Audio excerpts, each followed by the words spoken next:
Corticosteroid broad spectrum anti inflammatory agents होते हैं जो कि रिड्यूस करवाते हैं transcription of the genes in coding the COX-2, phospholipase A2, pro inflammatory cytokines, interleukin 1 and tumour necrotic factor and INOS। ठीक है, तो इनकी ट्रांसक्रिप्शन के जीन्स को वो रिड्यूस करती हैं। फिर ल्यूकोट्राइन रिसेप्टर एंटागोनिस्ट है, ये ल्यूकोट्राइन को रिसेप्टर को ब्लॉक करते हैं और प्रिवेंट करते हैं एक्शन ल्यूकोट्राइंस का। दस ड्रग्स जैसे कि मोंटेलुकास्ट जो है वो यूज़फुल है in treatment of the asthma. Next अब हम पढ़ते हैं साइटोकाइंस और कीमोकाइंस। ये वाले मीडिएटर्स जो है साइटोकाइंस प्रोटीन्स हैं। ये many types of the cells से साइटोकाइंस सिक्रीट होते हैं, प्राइमरीली लिम्फोसाइट से, मैक्रोफेज से एंड डेंड्रिटिक सेल्स में से, लेकिन आल्सो एंडोथेलियल और एपिथेलियल और कनेक्टिव टिश्यूज़ में से भी। ये मीडिएट और रेगुलेट करवाते हैं इम्यून एंड इन्फ्लामेटरी रिएक्शंस को। बाय कन्वेंशन ग्रोथ फैक्टर जो कि एपिथेलिया पे एक्ट करता है और मेसेंकाइमल सेल्स पे, वो ग्रुप नहीं हुआ अंडर साइटोकाइन। जनरल प्रॉपर्टीज और फंक्शन साइटोकाइन के चैप्टर 5 में देखेंगे। Here cytokines involve in acute inflammation are reviewed. सबसे पहले हम पढ़ेंगे tumour necrosis factor and interleukin 1। Tumour necrosis factor और इंटरल्यूकिन 1 क्रिटिकल रोल प्ले करते हैं ल्यूकोसाइट के रिक्रूटमेंट में by promoting the adhesion leukocytes के एंडोथेलियम के साथ और उनकी माइग्रेशन वेसल्स में से। एक्टिवेटेड मैक्रोफेजेस और डेंड्रिटिक सेल्स जो ना वो प्रोड्यूस करते हैं इन साइटोकाइंस को। Tumour necrotic factor T lymphocytes में से भी बनता है, मास्ट सेल्स में से और एपिथेलियल सेल्स में से भी इंटरल्यूकिन 1 बनता है। Microbial products, foreign body necrotic cell और variety of other inflammatory stimuli जो है ना स्टिमुलेट करते हैं सिक्रीशन ट्यूमर नेक्रोटिक फैक्टर की और इंटरल्यूकिन 1 की। प्रोडक्शन ट्यूमर नेक्रोटिक फैक्टर की इंड्यूस कैसे होती है? By signal through the toll like receptors and other microbial sensors. और सिंथेसिस इंटरल्यूकिन 1 की स्टिमुलेट होती है बाय सेम सिग्नल्स, लेकिन generation biologically active form of this cytokine की डिपेंड किस पे करती है? इन्फ्लेमाजोम पे, जो हम डिस्क्राइब पहले हमने कर लिया है। नेक्स्ट है एक्शन ट्यूमर नेक्रोटिक फैक्टर का और इंटरल्यूकिन 1 का कंट्रीब्यूट करता है local and systemic reactions of the inflammation में। इस फिगर में देखिए, इसमें मेजर रोल है साइटोकाइंस के in the acute inflammation. Platelet drive growth factor और प्रोस्टाग्लैंडिन्स और प्रोस्टाग्लैंडिन आई और ई दोनों भी दिखाए गए हैं। देखिए इसमें जो है ना लोकल इन्फ्लामेशन दिखाई गई है। इसमें ट्यूमर नेक्रोटिक फैक्टर और इंटरल्यूकिन 1 है, ट्यूमर नेक्रोटिक फैक्टर भी है, इंक्रीज परमेबिलिटी हो रही है, यहाँ पे एक्सप्रेशन अडेन मॉलिक्यूल्स की ज़्यादा हो रही है। ठीक है, फिर यहाँ से जो इंटरल्यूकिन 1 सिक्रीट हो रहा है कीमोकाइंस, और ये इंटरल्यूकिन 1 और 6 भी कीमोकाइंस हैं, ये एक्टिवेशन करवा रहे हैं और ल्यूकोसाइट्स को। इसके अलावा ट्यूमर नेक्रोटिक फैक्टर और इंटरल्यूकिन 1 जो है वो भी। ठीक है, यहाँ पे जो है ये टी सेल्स हैं, इंटरल्यूकिन 1 और 6 जो है वो स्पेक्ट कर रहे हैं, और फिर इंटरल्यूकिन 17 बन रहा है, फिर अदर सेल टाइप स्पेक्ट कर, और कीमोकाइंस है। ये भी देख लें, 1 और 6 से ट्यूमर नेक्रोटिक फैक्टर ब्रेन पे भी एक्ट कर रहा है, फीवर करवा रहा है, सिस्टेमिक प्रोटेक्टिव इफेक्ट्स हैं इसके। और 1 और 6 लिवर पे भी एक्ट करता है और वहाँ पे एक्यूट फेज प्रोटीन्स बनाता है। बोन मैरो पे ये ल्यूकोसाइट्स की प्रोडक्शन करता है। यहाँ पे हार्ट में देखिए इसके पैथोलॉजिकल इफेक्ट में ये लो आउटपुट देता है ट्यूमर नेक्रोटिक फैक्टर। वेसल्स में ना ये ट्यूमर नेक्रोटिक थ्रोम्बस करवाता है और परमेबिलिटी भी बढ़ा देता है। और मल्टीपल टिश्यूज़ में स्केलेटल मसल में इंसुलिन के रेजिस्टेंस करवाता है ट्यूमर नेक्रोटिक फैक्टर और इंटरल्यूकिन। तो हमने लोकल और सिस्टेमिक रिएक्शन देखे इन्फ्लामेशन के इन दोनों ट्यूमर नेक्रोटिक फैक्टर और इंटरल्यूकिन 1 के। मोस्ट इंपॉर्टेंट रोल इन साइटोकाइंस का इन्फ्लामेशन में फॉलोइंग है। पहले है एंडोथेलियल एक्टिवेशन।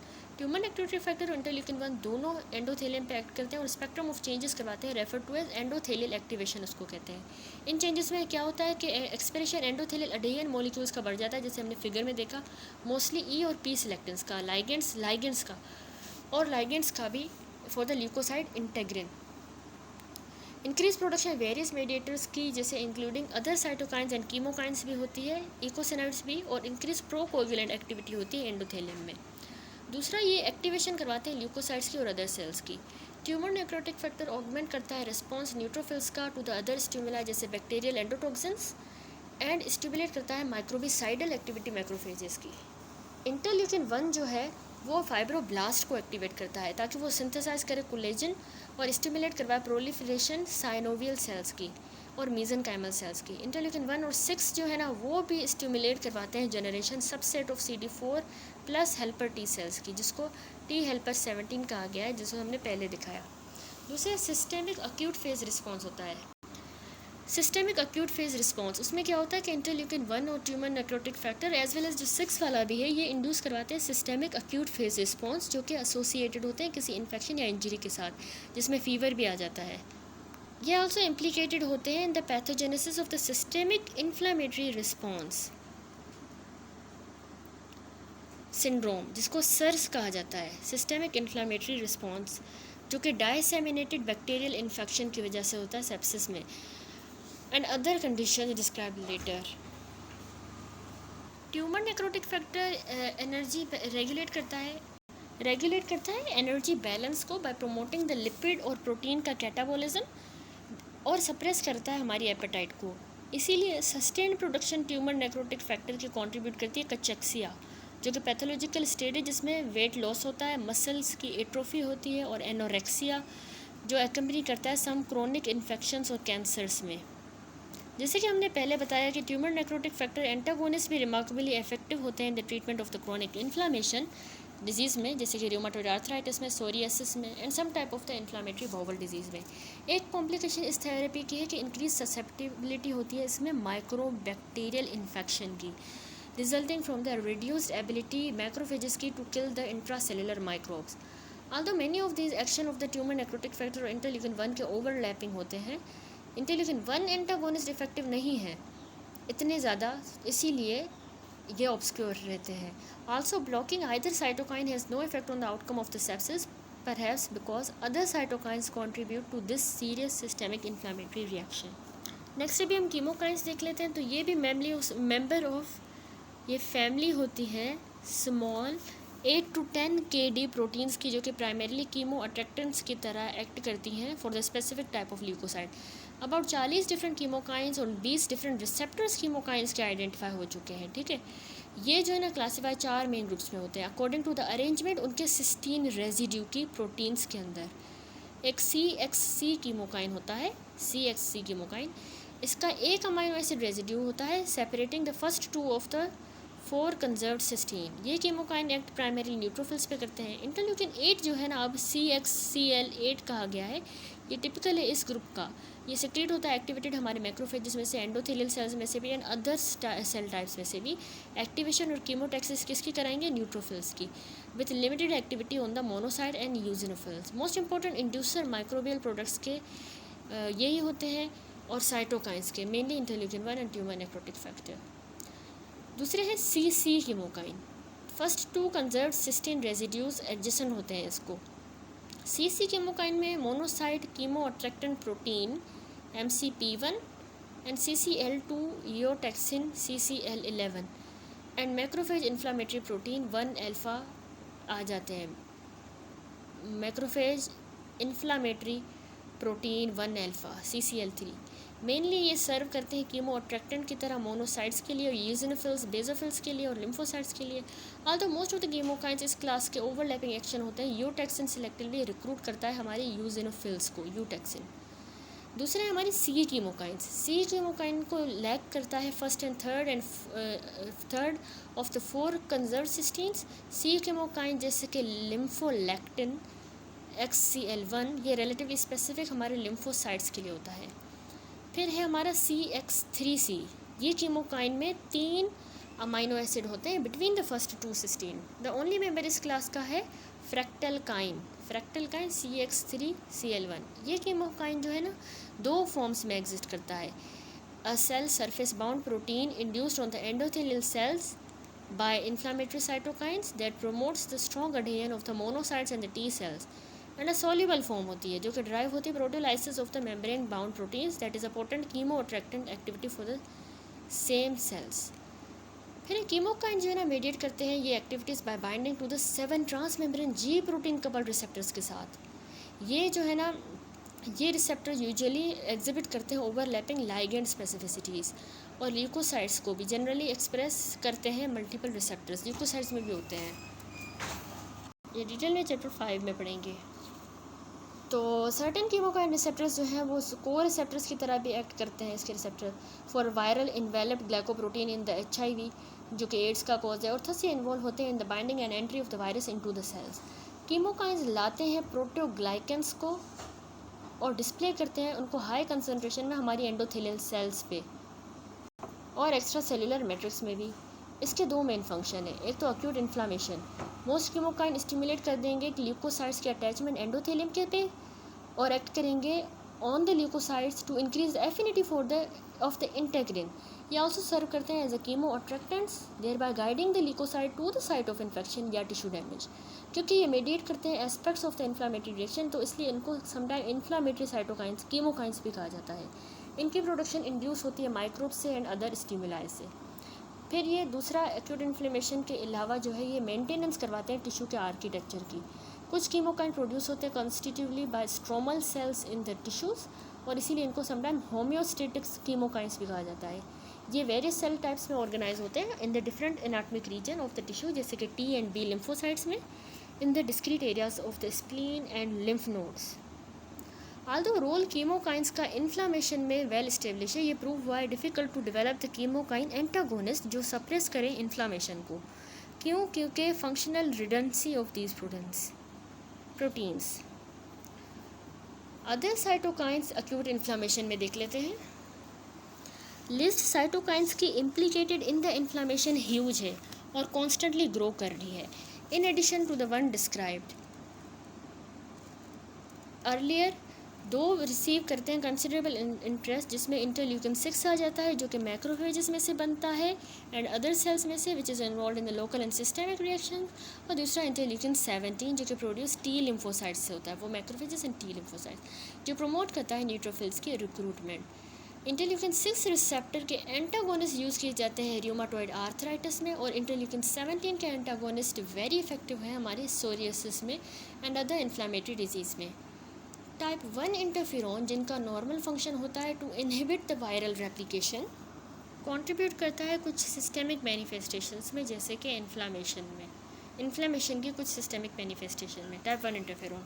साइटोकाइन आल्सो ना प्ले करते हैं इंपॉर्टेंट रोल क्रोनिक इन्फ्लामेशन में. अब ये डिस्क्राइब हम लेटर करेंगे इस चैप्टर में. ये वाली टेबल भी देख लें साइटोकाइंस की. इसमें एक्यूट इन्फ्लामेशन में देखें ट्यूमर नेक्रोटिक फैक्टर आ जाता है, इंटरल्यूकिन 1, 6, कीमोकाइंस एंड 17. तो ट्यूमर नेक्रोटिक फैक्टर हमें मैक्रोफेजेस और मास्ट सेल्स में से टी लिम्फोसाइट से मिलता है. ये एंडोथेलियल के ना अडेन मॉलिक्यूल्स के एक्सप्रेशन को बढ़ाता है और साइटोकाइंस अदर्स की भी सिक्रीशन को बढ़ाता है. ये इसका सिस्टेमिक इफेक्ट है. इंटरल्यूकिन 1 जो है हमारे पास मैक्रोफेजेस से तो मिलता है, हमें एंडोथेलियल सेल्स में से भी इंटरल्यूकिन 1 मिलता है और एपिथेलियल सेल्स में से भी. Similar to the tumour necrotic factor इसका रोल है, इसका ज़्यादातर रोल इंटरल्यूकिन 1 का फीवर में होता है. इंटरल्यूकिन 6 हमें मैक्रोफेजेस एंड अदर सेल्स में से मिलता है. इसके सिस्टेमिक इफेक्ट है, ये एक्यूट फेज रिस्पॉन्स में रिस्पॉन्सिबल है. कीमोकाइंस हमें मैक्रोफेजेस में से endothelial cells, T lymphocytes, mast cells में से मिलते हैं. ये ल्यूकोसाइट्स की रिक्रूटमेंट कराते हैं साइट ऑफ इन्फ्लेमेशन में और माइग्रेशन सेल्स की इन द नॉर्मल टिश्यू. अब 17 सिर्फ टी लिम्फोसाइट से ही मिलता है, टी लिम्फोसाइट्स में से ही मिलता है. ये रिक्रूटमेंट न्यूट्रोफिल्स और मोनोसाइट्स की करवाता है. क्रोनिक इन्फ्लेमेशन के कौन से हैं हमारे cytokines? 12 interleukin 12, interferon gamma and interleukin 17 हमने कहा टी लिम्फोसाइट से ही मिलेगा, वही सेम है न्यूट्रोफिल्स और मोनोसाइट की ही कराता है रिक्रूटमेंट क्रोनिक में. और 12 वाला ना डेंड्रिटिक सेल से मिलता है और मैक्रोफेजेस में से. ये गामा की प्रोडक्शन जो है ना इंटरफेरॉन गामा की, उसकी प्रोडक्शन पर आता है. तो इंटरफेरॉन गामा क्या करता है? ये टी लिम्फोसाइट से हमें मिलता है, नेचुरल किलर सेल्स में से.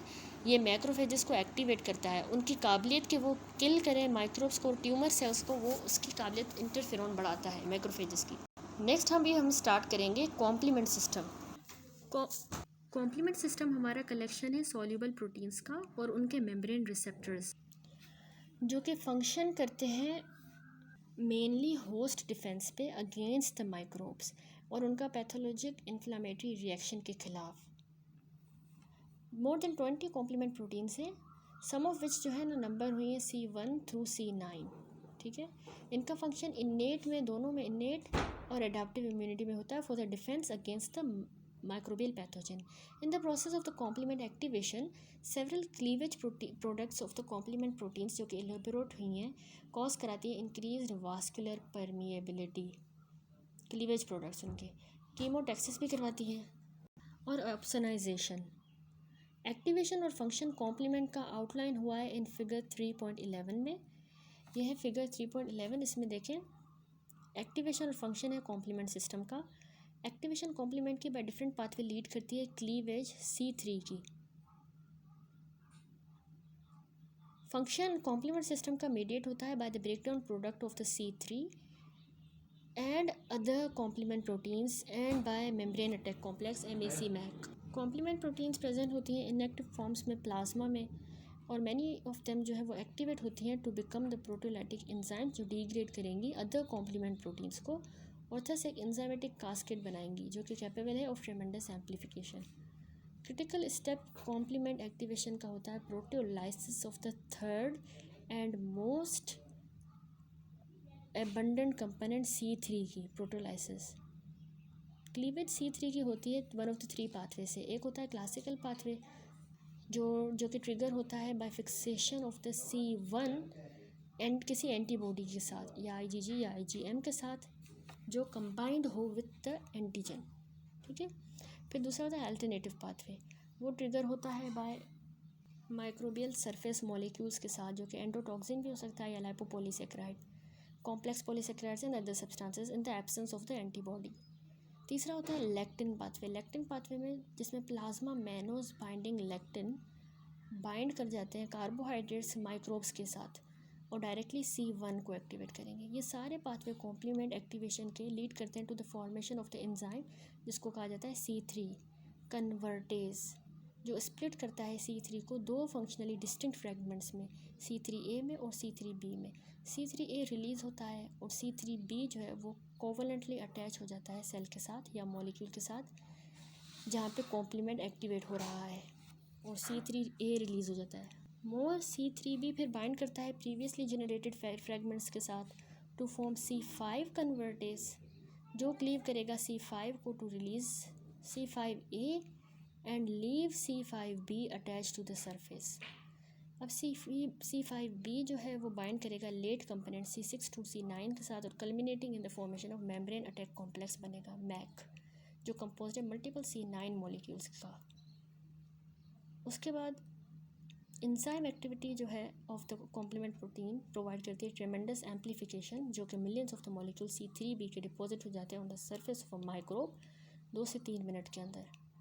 कॉम्प्लीमेंट सिस्टम के 3 मेन फंक्शन है। सबसे पहला है inflammation. C5A and to the lesser extent जो C4A है और C3A है, ये भी जो है ना क्लीवेज प्रोडक्ट्स हैं कॉरेस्पॉन्डिंग कॉम्प्लीमेंट कंपोनेंट के जो कि स्टिमुलेट करवाते हैं हिस्टामीन का रिलीज़ मास्ट सेल में से और देर बाय वास्कुलर परमेबिलिटी को इंक्रीज़ करेंगे और वेजोडाइलेशन करवा देंगे। इसको हम कहते हैं, इसीलिए इसको एनाफिलाटॉक्सिन कहा जाता है, एनाफाइलाटॉक्सिन, क्योंकि इनका इफेक्ट सिमिलर है मास्ट सेल मेडिएटर्स से जो कि रिएक्शन एनाफाइलेक्सिस में इन्वॉल्व होते हैं। C5A जो ना कीमोटैक्टिक एजेंट भी है, कीमोटैक्टिक एजेंट है for the neutrophils, monocytes, eosinophils and basophils के लिए कीमोटैक्टिक एजेंट, ठीक है।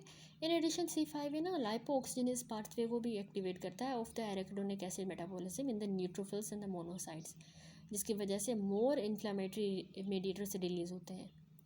इसके अलावा है opsonisation and phagocytosis. C3B cleavage product जो है IC3B जिसको कहते हैं इनएक्टिव C3B, ये फिक्स्ड होता है माइक्रोबियल की सेल वॉल पे और ऑप्सोनिन की तरह एक्ट करता है और फैगोसाइटोसिस को प्रमोट करता है by the neutrophil and macrophages जो बियर करते हैं cell surface receptor for this complement fragment. Cell lysis भी होती है। मैक की डिपोजिशन सेल ड्रिल्स के ऊपर on the cell drill holes in the cell membrane बनाती हैं सेल्स को permeable to the water and ions जिसकी वजह से ऑस्मोटिक डेथ यानी कि लाइसिस हो जाती है। फंक्शन कॉम्प्लीमेंट का इंपॉर्टेंट है mainly for killing the microbes with thin cell wall जैसे कि निजेरिया बैक्टीरिया को इसकी थिन सेल वॉल होती है। हेंस डेफिशिएंसी टर्मिनल कंपोनेंट की of the complement predispose करता है to the infection by Neisseria species meningococci and gonococci. In the patient जिनमें कॉम्प्लीमेंट की डेफिशिएंसी होती है तो ये माइक्रोब उनमें सीरियस डाइसेमिनेटेड इन्फेक्शन करवा देते हैं। Activation of the complement tightly control होती है cell associated and circulatory regulatory proteins की मदद से। डिफरेंट रेगुलेटरी प्रोटीन्स इनहिबिट करती हैं प्रोडक्शन एक्टिव कॉम्प्लीमेंट फ्रेगमेंट्स की या रिमूव करती हैं फ्रेगमेंट्स को जो डिपॉजिट हो चुके हैं ऑन द सेल। ये रेगुलेटर्स जो ना एक्सप्रेस होते हैं नॉर्मल होस्ट पे के सेल्स पे और थस प्रिवेंट करते हैं हेल्दी टिश्यूज़ को from being injured at the site of complement activation. Regulatory proteins overwhelm हो सकती हैं जब large amount of complement deposit हो जाए on the host cells and in the tissues जैसे कि ऑटोइम्यून डिजीज़ में होता है जिनमें इंडिविजुअल्स प्रोड्यूस करते हैं अपनी complement fixing antibodies against their own cells and tissue antigens. Most important of these regulatory protein following है। एक है C1 इनहिबिटर, ये ब्लॉक करती है एक्टिवेशन C1 की, जो पहली प्रोटीन है क्लासिकल कॉम्प्लीमेंट पाथवे में। इनहेरिटेड डेफिशिएंसी इस इनहिबिटर की करवाता है हेरिडिटरी एंजियोइडीमा। दूसरी है decay accelerating factor DAF and CD59। ये दो प्रोटीन्स हैं जो कि प्लाज्मा मेम्ब्रेन के साथ लिंक्ड होती हैं by the glycophosphatidyl anchor GPI। DAF prevent करती है फॉर्मेशन C3 कन्वर्टेजेस की, एंड CD59 जो है ना वो इनहिबिट करता है फॉर्मेशन मैक की। एन एक्वायर्ड डेफिशिएंसी एंजाइम की जो क्रिएट करे GPI1 एनकर लीड कर देगा डेफिशिएंसी इन रेगुलेटर्स की, और एक्सेसिव कॉम्प्लीमेंट एक्टिवेशन होगी और रेड सेल्स की लाइसिस हो जाएगी जो कि सेंसिटिव है कॉम्प्लीमेंट मेडिएटेड सेल लाइसिस को। ये राइज करेगा टू द डिजीज़ जिसको हम कहते हैं paroxysmal nocturnal haemoglobinuria PNH। Chapter 12 में डिटेल में देखेंगे। Other complement regulatory proteins proteolytically cleave करती हैं एक्टिव कॉम्प्लीमेंट कंपोनेंट्स को। फॉर इंस्टेंस फैक्टर H जो है ना हमारा एक प्लाज्मा प्रोटीन है जो कि सर्व करता है को फैक्टर की तरह for the proteolysis of the C3 convertase, इसको तोड़ता है फैक्टर H। तो इसकी डेफिशिएंसी में एक्सेसिव कॉम्प्लीमेंट एक्टिवेशन हो जाएगी। म्यूटेशंस फैक्टर H में एसोसिएटेड है किडनी डिजीज़ के साथ जिसको हम कहते हैं haemolytic uraemic syndrome, as well as increase permeability हो जाती है रेटाइनल वेसल्स की, wet macular degeneration of the eye हो जाता है। कॉम्प्लीमेंट सिस्टम कंट्रीब्यूट करता है डिजीज़ की तरफ in the several ways. Activation complement की एंटीबॉडीज़ के साथ या एंटीजन एंटीबॉडी कॉम्प्लेक्सेस के साथ डिपॉजिट होता है होस्ट सेल पे और टिश्यूज़ पे, और इंपॉर्टेंट मैकेनिज्म है सेल एंड टिश्यू इंजरी का। इनहेरिटेड डेफिशिएंसी कॉम्प्लीमेंट प्रोटीन्स की इंक्रीज ससेप्टेबिलिटी इन्फेक्शन की तरफ करवाती है, जैसे कि mention earlier deficiency regulatory proteins की वैरायटी ऑफ डिसऑर्डर करवाती हैं। नेक्स्ट है हमारे अदर मीडिएटर ऑफ इन्फ्लेमेशन, इसमें हमारे आ जाते हैं प्लेटिलेट एक्टिवेटिंग फैक्टर। अब हम ये देखेंगे पैफ प्लेटिलेट एक्टिवेटिंग फैक्टर एक फॉस्फोलिपिड डिराइव्ड मेडिएटर है जो कि डिस्कवर हुआ as a factor that cause the platelet aggregation, लेकिन अब ऐसा नहीं है known to have multiple inflammatory, इसको कहा गया है कि इसको मल्टीपल इन्फ्लामेटरी इफेक्ट्स भी हैं। As variety of cell type include platelet themselves, basophil, mast cell, neutrophil, macrophages और एंडोथेलियल सेल इलोबरेट करते हैं पैफ को प्लेटिलेट एक्टिवेटिंग फैक्टर को। In addition to the platelet aggregation PAF जो है ना वेजो कॉन्स्ट्रक्शन भी करवाता है, ब्रोंको कॉन्स्ट्रक्शन भी कराता है लो कंसनट्रेशन पे, और वेजो डायलेशन भी करवाता है और इंक्रीज वास्कुलर परमिएबिलिटी कराता है, कॉन्स्ट्रक्शन भी डायलेशन भी दोनों, ठीक है। Despite these documented action trials of the PAF antagonist जो है वो इन्फ्लामेशनरी कंडीशन को in the various inflammation have been disappointing. Next है प्रोडक्शन कोएगुलेशन की, प्रोडक्ट्स ऑफ कोएगुलेशन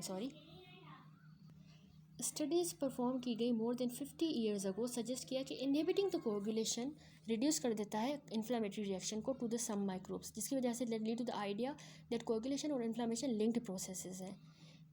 ये कॉन्सेप्ट जो है ना ये सपोर्ट हुआ by the discovery of the protease activated receptor PARs, जो कि एक्टिवेट होते हैं बाय थ्रोम्बिन, अ प्रोटीएज जो क्लीव करता है फिब्रिनोजन को to produce a fibrin cloth.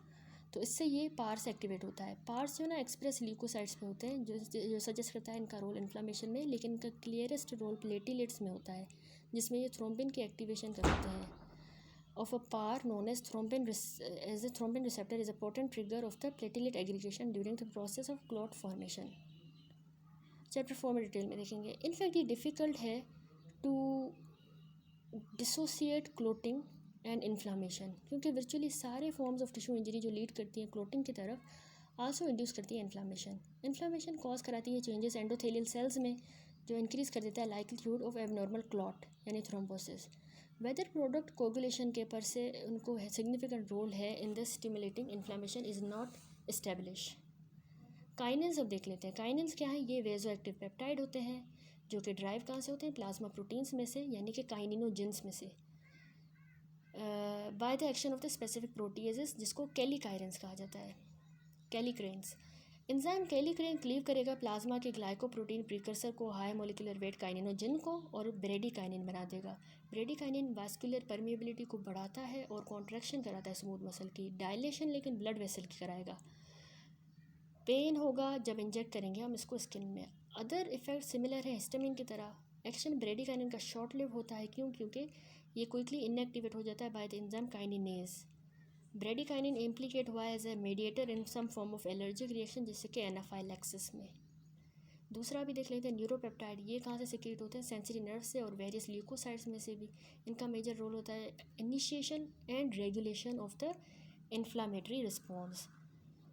ये स्मॉल पेप्टाइड होते हैं, इनमें सब्सटेंस पी और न्यूरोकाइनिन ए भी आ जाता है। ये प्रोड्यूस होते हैं सेंट्रल और पेरिफेरल नर्वस सिस्टम में। नर्व फाइबर जिनमें सब्सटेंस पी होता है वो प्रोमिनेंट लंग्स में होते हैं और जीआईटी में भी होते हैं। सब्सटेंस पी को मैनी बायोलॉजिकल फंक्शन होता है, including transmission of the pen signal, regulation blood pressure की, स्टिमुलेशन हार्मोन की सिक्रीशन की बाय द एंडोक्राइन सेल्स और इंक्रीजिंग द वास्कुलर परमिएबिलिटी। जब ल्यूइस ने डिस्कवर किया रोल हिस्टामिन का इन्फ्लामेशन में, एक मेडिएटर थॉट था टू बी इनफ, लेकिन अब हम वैलो करते हैं in them. Yet from this large compendium, it is likely that a few mediator and most important for the reaction of the acute inflammation in vivo they are, and these are summarized in table 3.8. List compiled हुए in part from the observed anti-inflammatory effect of the antagonist to these molecules, thus highlighting the importance of basic biology to practice medicine. Redundancy of the mediators and their action ensures that this protective response remains robust and is not readily subverted. ये mediators देख लें, इस table में बने हुए हैं। सबसे पहले है वेजोडाइलेशन रिएक्शन ऑफ इन्फ्लामेशन, जो वेजोडाइलेशन करवाए। तो वेजोडाइलेशन में हमारे पास हिस्टामिन और प्रोस्टाग्लैंडिन आ जाते हैं। वास्कुलर परमेबिलिटी को कौन बढ़ाता है? हिस्टामिन, C3A5A, जो कि वेजोएक्टिव एमाइन है, मास्ट सेल्स में से और अदर सेल्स में से लिबरेट होते हैं। ल्यूकोट्राइन C4, D4, E4 भी करवाते हैं। कीमोटैक्सिस और ल्यूकोसाइट्स की रिक्रूटमेंट और एक्टिवेशन ट्यूमर नेक्रोटिक फैक्टर करवाता है, और इंटरल्यूकिन 1, कीमोकाइंस भी, C3A5A भी, ल्यूकोट्राइन B4 भी। फीवर में इंटरल्यूकिन 1 और ट्यूमर नेक्रोटिक फैक्टर इन्वॉल्व होता है, और प्रोस्टाग्लैंडिन भी। पेन में ब्रेडिकाइनिन एंड प्रोस्टाग्लैंडिन इन्वॉल्व होते हैं। टिश्यू डैमेज में lysosomal enzymes of the leukocyte and reactive oxygen species होती हैं। ये वाली पिक्चर भी देख लें। अल्टरनेट पाथवे माइक्रोब है, उसने C3b को किया, C3b डिपॉजिट हो गया माइक्रोब पे, C3a बना और इसने जाके रिक्रूटमेंट और एक्टिवेशन ल्यूकोसाइड्स की करवाई। C5 और 3a ने इन्फ्लेमेशन का डिस्ट्रक्शन करवाई माइक्रोब्स के ल्यूकोसाइड्स के जरिए। क्लासिकल पाथवे में भी देखें, C3b डिपॉजिट हुआ माइक्रोब पे, रिकॉग्निशन हुई of bound C3b by phagocyte C3b receptor और फेगोसाइटोसिस हुई माइक्रोब की। लेक्टिन पाथवे में मैनोस बाइंडिंग